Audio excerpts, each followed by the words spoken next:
¿Qué tal? ¿Cómo están? Bienvenidos. Estamos comenzando Agenda Económica, edición AM, son las 8 de la mañana, bien puntuales. Partimos nuestra revisión de cada mañana con las noticias importantes en materia económica, de negocios, del mundo financiero, de lo que está ocurriendo en los mercados.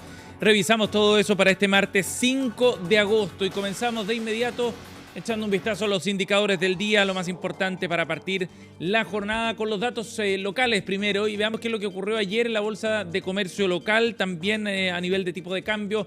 El IPSA tuvo un repunte 0,59%, bien digo, para el indicador selectivo de acciones a nivel local, 0,59% la subida, donde destacaron las escaladas de SMU, que subió 2,9% solo la sesión de ayer, Las Condes sube 2,2%, Salfa Corp 1,93%, solo por mencionar algunas de las tres acciones que tuvieron mejor rendimiento en la sesión de ayer. Por otro lado, el tipo de cambio llegó a los 966 pesos y se va alejando levemente de los niveles que había registrado la semana anterior. Al cierre llegó a bordear los 981 pesos. Bueno, ayer estuvo por debajo de esos niveles y con una tendencia que empieza a marcar un cierto descenso. Por otra parte, la UF para hoy día tendrá un valor de 39.153 pesos. Tres datos con los que estamos partiendo esta mañana y los indicadores a nivel local. Revisamos también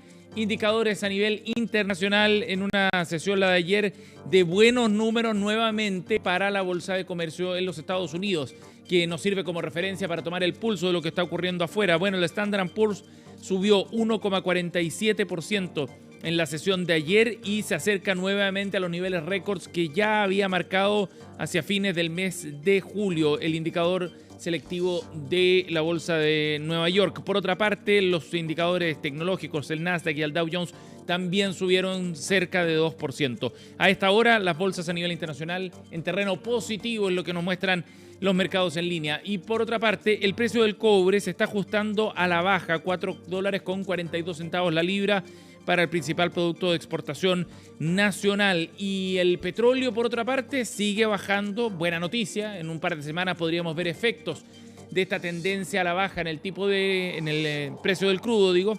$65.59 el valor a esta hora de la mañana. Las transacciones abiertas, por supuesto, para los commodities todavía. Esto puede ir cambiando durante la jornada. Así comenzamos esta edición de Agenda Económica con los indicadores de esta mañana, 8:02. Y revisamos ya las portadas en los medios nacionales, es lo que vamos a ver a continuación para echar un vistazo a los temas más importantes de las últimas horas, comenzando por Diario Pulso y la edición de esta mañana que deja como espacio principal, el titular principal, lo que trae el informe de la Superintendencia de Electricidad y Combustibles. Después del apagón que ocurriera en febrero pasado, bueno, eso ha traído coletazos y uno de ellos tiene que ver con este informe de la SEC, donde se formulan cargos a 8 empresas transmisoras y generadoras y también al Consejo del Coordinador Eléctrico. Es lo que trajo el informe que ha sido tema obligado en las últimas horas a propósito de aquel apagón de febrero pasado. Este documento sobre este corte masivo distribuye de alguna manera todas estas responsabilidades en distintos actores, pero le asigna al Consejo del Coordinador Eléctrico una responsabilidad particular. Ya vamos a estar escuchando en unos minutos a la superintendenta en la exposición que hizo ayer y a la relevancia que tiene, por supuesto, este informe tras aquel masivo apagón que tuvo un efecto enorme en cerca del 90% de la población a nivel nacional. Lo revisamos en unos minutos acá en Agenda Económica. Veamos otro de los titulares también. Vamos a echar un vistazo a otro de los temas un poco más abajo. Hacienda reingresa proyecto tributario y sube al 80% el aporte de la comuna de Las Condes al Fondo Común Municipal. Lo destaca Diario Pulso. Y en otro de los titulares, hoteleros esperan cerrar la temporada de invierno con buenas cifras similares a las del año pasado. Es lo que destaca entonces el Diario Pulso de la tercera buena temporada. Ha llegado muchísimos turistas desde Brasil, algo también desde Argentina, en un contexto donde el tipo de cambio pareciera más favorable para esos países. Bueno, eso ha permitido entonces que lleguen también más turistas en temporada invernal, no solo en el verano, como ocurrió con los argentinos fundamentalmente durante este año. Y más abajo, en otro de los titulares, interesante este antecedente también sobre la industria aeronáutica, la puntualidad de los vuelos alcanza su mayor nivel desde la pandemia, lo destaca así Diario Pulso para su edición de esta mañana. 8:05, nos vamos ahora a revisar qué es lo que trae el diario El Mercurio para esta mañana, o el diario financiero. Ya lo veremos en pantalla para seguir revisando los titulares de esta edición. Nos vamos a revisar el diario El Mercurio, precisamente ahí está la portada donde se destaca que el teniente está operando al 10% de su capacidad. Hablamos de la mina El Teniente de Codelco, que ha estado en el foco de atención a propósito del gravísimo accidente que terminó con 6 de sus trabajadores fallecidos. La tragedia, según los expertos, retrasará el proyecto Andesita, dicen, que es clave para la producción de esta división. El tema es muy relevante porque estamos hablando de la división que es de las más costo eficientes más bien, que tiene la minera estatal. Por eso entonces desde la minera y del Ministerio de Minería también resaltan que la reanudación de actividades dependerá de las condiciones de seguridad. No se puede permitir otra tragedia de esta naturaleza y por lo mismo entonces es que se han tomado medidas de seguridad que obligan a la paralización de algunas faenas y será Sernageomin la que deberá alzar esa paralización, en lo que destaca el diario El Mercurio en esta crónica. El precio del cobre entre medio sube en medio de la inquietud de los mercados. Eso ocurrió ayer. Hoy ya se está corrigiendo a la baja en la medida que se va dimensionando también el alcance que tiene esta tragedia desde el punto de vista de la producción de esa minera. Y por otro lado nos vamos al diario financiero, que también trae como su titular principal una dimensión de esta tragedia que afectó a la industria minera local. El teniente, las 8 interrogantes que rondan tras la peor tragedia minera del siglo en Chile. Así lo destaca Diario Financiero, que aborda varias dudas que han surgido después de esta catástrofe.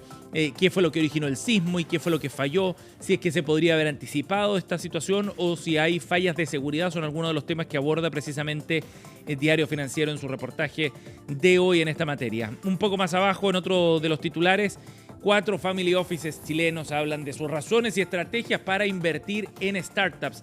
Lo destaca también Diario Financiero. Y más abajo, en materia política, también aparece una de las últimas movidas del equipo de campaña de Evelyn Matei, que suma a Juan Sutil en el comité estratégico de su campaña. Aborda temas políticos relevantes también por el momento de la campaña que está viviendo Evelyn Matei, pero también por el rol que ha tenido Juan Sutil, que recordemos fue presidente de la CPC. Ahí entonces algunos de los titulares. Y muy interesante para cerrar, lo que plantea Francesca Yuneman, es la presidenta ejecutiva de la organización Chile Mujeres.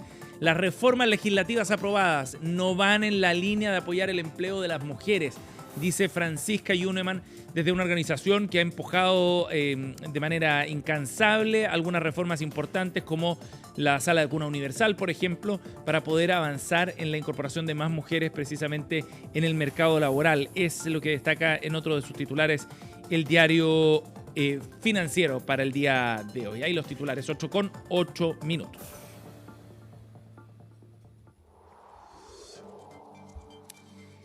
Bien, vamos entonces a ir profundizando ya en lo que ha planteado la Superintendencia de Electricidad y Combustibles, que finalmente evacuó el reporte respecto al apagón que ocurrió en febrero de este año y que generó una situación muy compleja desde el punto de vista de la cotidianeidad, pero también desde el punto de vista productivo, incluso de la seguridad en distintas ciudades a lo largo del país. Afectó al 95% de los clientes del sistema eléctrico y eso evidentemente que da una dimensión de la gravedad del asunto y por lo mismo entonces no fue tan sorpresivo que el día de ayer la superintendencia, el organismo fiscalizador, formulara cargos en contra de 8 empresas y también del Consejo del Coordinador Eléctrico por las responsabilidades que a cada uno le corresponden en esta situación. Es un informe bien contundente en ese sentido y que revela la fragilidad también y las condiciones de cierta inestabilidad en la que estaba operando el sistema eléctrico a nivel nacional.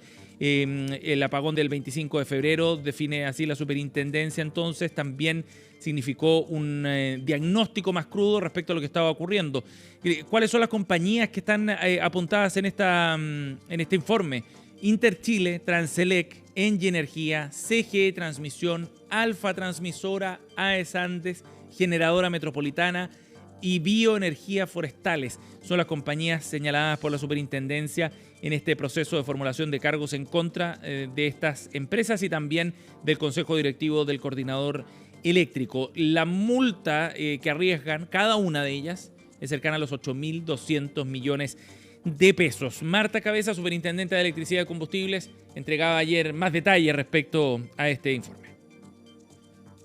Los focos de la investigación tenían que ver con el origen de la falla. Ahí hay dos cargos. Uno que tiene que ver con que el coordinador estaba funcionando en esta transmisión de 1.800 megawatts en un límite excedido de los 1.600 que los propios aspectos técnicos del coordinador señalan, y a la empresa ISA Interchile, que es la propietaria de la línea, por el apagón en sí. El siguiente punto tenía que ver con la propagación. Y lo que tú me preguntas tiene que ver con los dos ámbitos que aún estamos investigando, que tienen que ver con las coordinaciones y la comunicación y el plan de recuperación. Las sanciones que estipula la normativa son económicas, como les decía, un máximo de 10.000 UTA, expone las empresas que se constate su incumplimiento, y en el caso del Consejo Directivo, la multa es a las personas con su patrimonio. De pesos de patrimonio personal, esa es la multa la que arriesgan los consejeros. Lo que plantea la SEC es bien grave. Dice: la operación del sistema expuso al sistema eléctrico nacional a un riesgo elevado de inestabilidad ante contingencias como la que finalmente ocurrió, dice la SEC, que acusa entonces al Consejo Directivo del Coordinador de infringir su deber de vigilancia sobre la operación del sistema. Recordemos que el Coordinador Eléctrico no es una entidad estatal, sino de corporación privada, que está a cargo precisamente de administrar el sistema eléctrico y de generar las instrucciones para su correcto funcionamiento, el más óptimo posible. Y por lo mismo entonces se le atribuye al Consejo y al CEN en particular que habría estado operando el sistema en condiciones que eran inseguras. Eso es lo que establece en su formulación de cargo la Superintendencia de Electricidad y Combustibles, que ya había apuntado en otras dos formulaciones de cargo previas en contra del Consejo. Antes porque habría entregado información incompleta y errónea para estimar cuál era la compensación que había que entregar a los usuarios. Y luego, en julio, otra formulación de cargos tiene que ver con no haber actuado con debida diligencia. Esos son los puntos que se han planteado en esta formulación de cargos que ha hecho la Superintendencia de Electricidad y Combustible. Y luego, después de analizar lo que ocurrió con la administración del sistema, viene la segunda parte de la investigación de las razones por las cuales la falla se propagó de tal forma que el 95% de los usuarios del sistema y el 98% de la población fueron afectados por este corte. Cómo esa ramificación se fue generando es lo que apunta entonces ahí a las empresas, ya sea de transmisión o de generación. Y ahí se formulan los cargos contra las empresas que ya mencionábamos en esta línea. Así, la acusación se basa en que no se contaba con el centro de control principal ni con un centro de control de respaldo del sistema que habría dificultado una supervisión y capacidad de respuesta frente a la emergencia, dice la superintendencia, entre otros argumentos, por cierto. Escuchemos algunas reacciones de corte político también, porque el gobierno valoraba el informe. Escuchemos al ministro de Energía, Diego Pardo, refiriéndose a este asunto. Los cargos dados a conocer el día de hoy por la Superintendencia de Electricidad y Combustible marcan un hito muy importante para ir conociendo de manera más clara qué fue lo que ocurrió en febrero del año pasado, esclarecer los hechos respecto de este apagón que afectó al sistema eléctrico nacional e ir también avanzando en establecer responsabilidades claras por este hecho tan significativo que significó la pérdida de cerca de 450 millones de dólares en nuestra economía. Como ministerio vamos a seguir trabajando en que cada uno de los eslabones de nuestro ecosistema institucional puedan cumplir su trabajo y a su vez ir aprovechando las oportunidades de mejora que permitan que hechos como estos no vuelvan a ocurrir. Ahí estaba la visión del gobierno a través del ministro de Energía, Diego Pardo, quien hacía una estimación también de más de 400 millones de dólares en el impacto general que causó este corte. Ahora, evidentemente que las multas aplicadas, sobre todo a las empresas, no alcanzan a compensar dicha pérdida, y este es un proceso que va en paralelo a las compensaciones directas a los usuarios del sistema eléctrico. Ese es un canal paralelo también y que se debe determinar cuál podría ser la compensación final producto de la falta de suministro durante ese periodo de tiempo en febrero. Conversamos ayer respecto a este tema con el académico de Ingeniería Eléctrica de la Universidad de Santiago, Humberto Verdejo, que nos entregaba también su visión sobre lo que ocurrió con este proceso de formulación de cargos de la SEC. En todo orden de cosas, primero tiene que haber una etapa de investigación, que es lo que está haciendo ahora la superintendencia, determinar los posibles responsables y en la medida que los descargos de la empresa o del coordinador no sean lo suficientemente robustos, vienen las sanciones. Entonces estamos en un proceso de investigación. Pero lo más complejo es que del evento de interrupción de suministro a la fecha, el sistema sigue operando igual. No hemos hecho nada distinto que permitiese evitar o que se generen los mecanismos para que este tipo de interrupción no vuelva a ocurrir. Entonces, insisto, estamos más preocupados de buscar el responsable que de una solución estructural para que estas interrupciones no se vuelvan a producir. Y buen punto el que plantea Verdejo, porque viene una discusión respecto a cómo se generan cambios para poder evitar un corte de esta naturaleza. Recordemos que ha habido ciertas alertas recientemente respecto a condiciones similares de fragilidad en el funcionamiento del sistema. Esas alertas finalmente no han derivado en un corte masivo como el que ocurrió, pero son señales también respecto a algún problema más de fondo sobre el funcionamiento del sistema eléctrico y cómo evitar esas condiciones inseguras que gatillaron el apagón será parte de la discusión que vendrá ahora. Son las 8:16. Hagamos una pausa, ¿les parece? Al regreso seguimos revisando más temas aquí en Agenda Económica.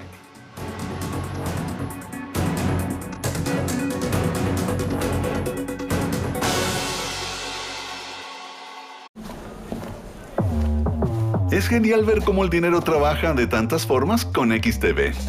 Porque XTB ofrece muchas oportunidades de inversión. ¡Hey! Incluso para tus ahorros, tú decides qué hacer. También puedes negociar activamente con diferentes instrumentos financieros. Todo en la aplicación de XTB. Ahora el dinero trabaja por Zlatan. Y no es Zlatan por el dinero. ¿Dejaste protegida tu empresa? Porque si te entran a robar, te quedaste con lo puesto. Y las utilidades se evaporan. Está sudando la gota gorda, ¿no? Te pillé, pues, compadre. Te pillé. Te pillé es el único sistema de seguridad para empresas que no graba robos, los evita. No sea usted la próxima víctima y contrate su tranquilidad en tepillé.cl. Veo que quedaste un poquito tenso, ¿eh? Hola, soy José Miguel Mardones y ahora te contaré cómo y dónde puedes escuchar CNN Chile Radio. En nuestro renovado sitio de noticias, cnnchile.com. Al entrar, cliquea la opción que dice CNN Chile Radio y te conectarás automáticamente a nuestra transmisión en streaming. Con la mejor música, nuestros programas exclusivos y la actualización permanente de las noticias. Además, verás bajo nuestro player los podcasts con nuestros programas y secciones y así revivir los contenidos más destacados de CNN Chile. Y ya está disponible en App Store y Google Play la nueva aplicación de CNN Chile para tu dispositivo móvil. Somos CNN Chile Radio y te acompañamos siempre.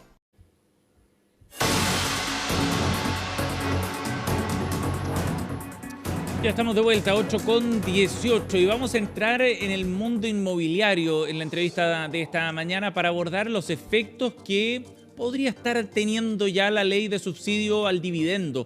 Esta normativa que fue aprobada en el mes de mayo ha permitido que las personas puedan postular al subsidio y por ende acceder a condiciones más favorables para la compra de una vivienda. Vamos a abordar este tema y para eso nos acompaña Fabián García, director general de TINSA Chile Pallacumín. Gracias por estar con nosotros, Fabián. Bienvenido.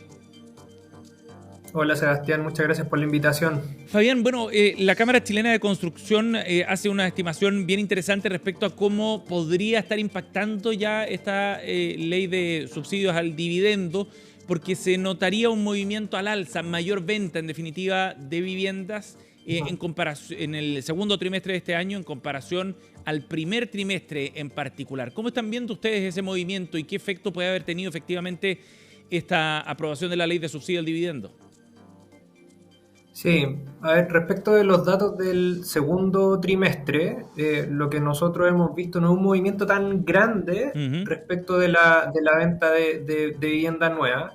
Esto principalmente porque hay que recordar que la ley finalmente se supo en sus detalles a finales de mayo y no fue hasta la segunda mitad de junio que se pudo aplicar y que ya estuvo disponible en los bancos para aquellas personas que querían optar al subsidio. Por lo tanto, el impacto en el tercer trimestre posiblemente va a ser acotado. El impacto más fuerte lo vamos a ver en el tercer trimestre, dado que todos los días del tercer trimestre van a estar contenidos con el subsidio, ¿cierto? Claro.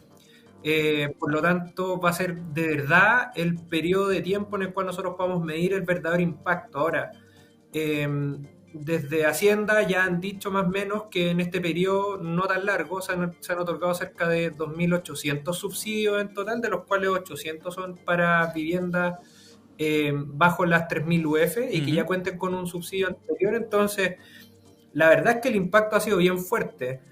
Otra de las cosas también que nosotros hemos visto que ha impactado... Sí, perdona, Fabián, pero 2.800 postulaciones al subsidio es una buena señal de que hay interés, digamos, ¿no? Es una señal muy buena, la verdad. Porque, claro, en rigor lo que ha ayudado al subsidio es a que mucha venta que antes del subsidio estaba muy trabada, hoy día fluya al mercado. Claro. Además, el segmento al cual apunta, que es debajo de las 4.000 UF, producto de la inflación y de las tasas, es el segmento que más afectó en los últimos 3 años. De modo que la verdad es que el ahorro que se puede generar en el subsidio, que en una vivienda de hasta 4.000 UF está atado en cerca de 100.000 pesos menos en la cuota del mes, ¿cierto? Del dividendo, la verdad es que impacta mucho. De modo que, claro, estas 2.800 ventas nuevas en un periodo corto por lo demás, que no es algo tan grande, ha inyectado un porcentaje importante más de venta y que la vamos a ver con un reflejo grande en los datos del tercer trimestre. Claro. Fabián, este subsidio apunta a viviendas de un valor menor a las 4.000 UF. ¿Qué peso tiene ese tipo de viviendas dentro del mercado inmobiliario, por ejemplo? A ver, en términos porcentuales, más o menos la vivienda de menos de 4.000 UF es más o menos el 65% del stock disponible, o sea, de lo que uno podría llegar a una sala de venta y comprar en blanco, en verde o en entrega inmediata.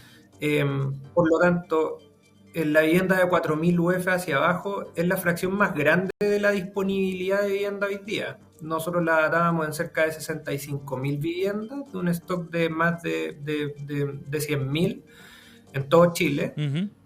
Por lo tanto, el subsidio apunta a esa fracción más grande y también al segmento que es más grande de los compradores de vivienda nueva. O sea, estamos hablando de una ley que está bien focalizada en ese sentido y que le puede dar harto dinamismo al mercado inmobiliario. Sí. O sea, está apuntada a la fracción más grande y la verdad es que, claro, le da ese flujo a la parte del mercado que está precisamente más lenta. Porque en rigor, claro, en los segmentos más bajos los subsidios directos a la adquisición han estado siempre. Y en los topes más altos, la verdad es que depende mucho más de otros factores no tan relacionados con la tasa y la inflación. Sin embargo, el segmento de 4.000 UF es precisamente donde hay mayor stock y donde hay más personas dispuestas a comprar. De acuerdo. Fabián, desde el punto de vista de los consumidores, a partir de esta ley de subsidio al dividendo, hoy día, efectivamente, eso mueve la aguja, cambia favorablemente las condiciones para acceder a comprar una vivienda, porque este es un elemento, digamos, ¿no? Pero hay muchos otros que tienen que ver con tasas de interés, con condiciones macroeconómicas, la situación del mercado laboral, etcétera, que inciden en la decisión y en la factibilidad de compra de una vivienda. Sí. A ver, el momento para la compra en realidad es bien bueno. En general, cuando uno hace la pregunta de si es buen momento para comprar hoy día, la verdad es que da lo mismo el momento en el que uno se haga esa pregunta, el momento para comprar siempre va a ser hoy. Principalmente porque uno de los factores que influyen en la compra es que las viviendas siguen subiendo de valor, ¿cierto? Porque las ciudades donde están emplazadas también siguen generando ese aumento en el valor de las propiedades. Uh-huh. Eso por un lado. Ahora, por otro, cosas que también vuelven mucho más bueno el momento para poder adquirir es que también el Banco Central hace poco anunció que las tasas de interés van a ser un poco más bajas. Eso por el lado de los consumos, ¿cierto? Por lo tanto, van a haber otros destinos del presupuesto que también van a estar más livianos en términos de las deudas que un hogar tiene. Y además también la rebaja en las tasas de los créditos hipotecarios, que son créditos de plazos más largos, ¿cierto? Van a ayudar a que la gente pueda adquirir o destinar el presupuesto de manera más eficiente a la compra de un departamento o de una casa. Hay que tener en consideración también que en el caso de la gente que estaba comprando para invertir, sí. La ley tampoco deja límite a la cantidad de viviendas que uno puede adquirir vía el subsidio, ¿cierto? Claro. O sea, puede ser aplicado a varias promesas, ¿cierto? Entonces, la verdad es que si uno trata de cerrar el círculo macro en que se componen los gastos de un hogar, vamos viendo que de a poco las cosas van generando varias señales para que la gente pueda llegar al gasto no solamente en vivienda, sino que en otras cosas también. Claro que sí. Lo último, Fabián, respecto a la ubicación de las viviendas que podrían tener más movimiento, ¿es posible detectar algunos sectores, ciudades o comunas dentro de Santiago en los que se pueda ver un mayor impacto por el precio, por ejemplo, al que se concentran las viviendas allí? Sí, claro. Lo más probable es que viviendas como Santiago Centro, San Miguel, a lo mejor en Independencia, en Recoleta, en San Joaquín, viviendas que tienen, incluso diría en Ñuñoa también, en su zona sur, posiblemente encontremos stock por estos precios. Es muy probable que sean comunas que se vayan a ver afectadas de manera muy fuerte por el interés que pudiese haber en el mercado por esos sectores. Por lo tanto, claro, las comunas de segmentos medios son las que se van a ver más al alza en el nivel de venta de las viviendas nuevas gracias a esta ley. Claro que sí. Fabián García, director general de TINSA Chile, ha estado con nosotros esta mañana para abordar los cambios que podría traer en el mercado inmobiliario esta ley de subsidio al dividendo. Gracias por el contacto, Fabián, muy amable. Muchas gracias a ustedes, Sebastián, que esté buen día. Chao. 8:27, de esta forma estamos cerrando Agenda Económica AM. Gracias por acompañarnos. En unos minutos partimos CNN Chile Radio con Carola Rejola. Que tengan una buena jornada.